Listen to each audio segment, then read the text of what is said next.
उनके बारे में, यानी कि दुनिया भर के जो नाविक चल रहे हैं उनकी सुरक्षा के बारे में बात हो। तो पहली चीज जिसकी बात होनी चाहिए, प्रधानमंत्री ने नाविकों का मुद्दा उठाया, बिल्कुल उठाया। क्या दृढ़ता से यह कहा कि आगे से आप ऐसा करोगे तो हम मार देंगे? कभी भी दुनिया के दो दुश्मन देश भी अगर मिले, चाहे फिर भारत के प्रधानमंत्री नवाज शरीफ से मिले हो, चाहे अटल जी की यात्रा पाकिस्तान की हुई हो, चाहे पाकिस्तानियों से मुलाकात भारत की हुई हो, कभी भी इस तरह, चाहे कारगिल वॉर के तुरंत बाद ही मुलाकात हुई हो, तब भी इस तरह की बात नहीं होती कि हम तुम्हें मार देंगे। बातचीत इसी तरह से होती है कि साहब बॉर्डर की सिक्योरिटी प्राथमिकता होनी चाहिए, आतंकवाद दोनों देशों के लिए परेशानी है, इस तरह की बातों को प्राथमिकता दी जाती है। उसी अंदाज में द्विपक्षीय बातचीत यहां पर की गई थी। ठीक है साहब, यहां पर भारत के द्वारा यह बात रखी और भारत ने चूंकि सी फेयरर्स का ताजा ताजा मामला ट्रंप के सामने रखा, तो ट्रंप ने उस बात को सुना। अब सवाल यह है कि चूंकि 6 भारतीय अब तक मारे जा चुके हैं, 46 जहाजों पर हॉर्मुज में अब तक हमले हुए हैं और मैक्सिमम जहाज दुनिया के जो चल रहे हैं उसमें सबसे ज्यादा संख्या में भारतीय क्रू ही चल रहा होता है, तो ट्रंप ने इस पर क्या कहा? तो ट्रंप ने कहा कि मुझे लगता है कि बहुत अच्छा रिश्ता है, अगर उन पर हमला हुआ तो हम उनकी मदद के लिए वहां होंगे, अगर कोई उन पर हमला करता है तो हम वहां होंगे, अगर उन पर हमला होता है तो वह पीएम नेता है तो हम मदद के लिए वहां होंगे। इसके साथ साथ इन्होंने नाविकों के बारे में कहा कि मैंने इसके बारे में सुना है, यह एक कठिन पेशा है, क्योंकि भारत ने ही कहा था ना कि हमारे सी फेयरर्स दुनिया भर में बहुत ज्यादा चल रहे हैं, तो इन्होंने कहा कि एक कठिन पेशा है और हम इस पर मिलकर काम करते हैं, ऐसा हमेशा से होता रहा है,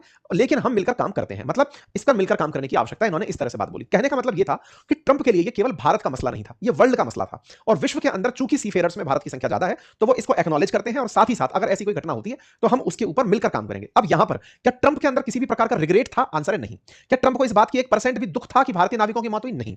क्या उन्होंने भारतीयों को बराबर इज्जत दी? आंसर है नहीं। अगर नहीं दी तो हम इससे क्या लेसन लें? लेसन लीजिए कि बड़े बनिए, बिना पैसे के, जिसके अपन कहावत है ना, जिसकी लाठी उसकी भैंस। तो असल मायने में जब लाठी जिस दिन आपकी होगी उस दिन ट्रंप के सामने आप इस तरह से नहीं रख रहे होंगे अपनी बातों को, आप बराबरी की बातें कर रहे होंगे कि अगर ऐसा करोगे तो ऐसा पाओगे, है ना? तो अभी भारतीय जो लोग जो यहां पर इज्जत की लड़ाई लड़ रहे हैं, इज्जत भैया आज की दुनिया में ताकत से आती है, और ताकत अकेले प्रधानमंत्री की बॉडी में नहीं है। आप सबको मिलकर के, भारतीय मिलकर के भारत को ताकत पहुंचानी है। उसके लिए क्या प्रयास कर सकते हैं, हम सबको मिलकर सोचना पड़ेगा। अल्टीमेटली भारत ताकतवर होगा तो भारत का रिप्रेजेंटेशन ताकतवर होगा। बस ये सीधी सी बात इस तरह से है। ये आज खुद ताकतवर नहीं है, ये तो खुद बुढ़ापे के शिकार हैं, इस समय बीमारियां इनको घेरे पड़ी हैं, चल फिर नहीं पा रहे हैं, मदद से इनको चढ़ाया जा रहा है, बीमारी के रूप में इन्हें कई प्रकार की बीमारियां लगी हुई हैं, लेकिन उसके बावजूद भी ये अपने उस वृद्धावस्था को भी ताकत बनाकर चल रहे हैं, क्योंकि इनके पीछे पता है कि पूरी दुनिया की सबसे बड़ी कंपनियां मेरे पीछे खड़ी हैं, मेरे एक आदेश के पीछे जो कंपनी चाहे वो वैसा काम कर सकती है। तो ऐसे में इनकी ताकत का सोर्स असल में इनका शरीर नहीं है, इनके पीछे खड़ी पैसे की ताकत है। भारत को भी वो करना पड़ेगा।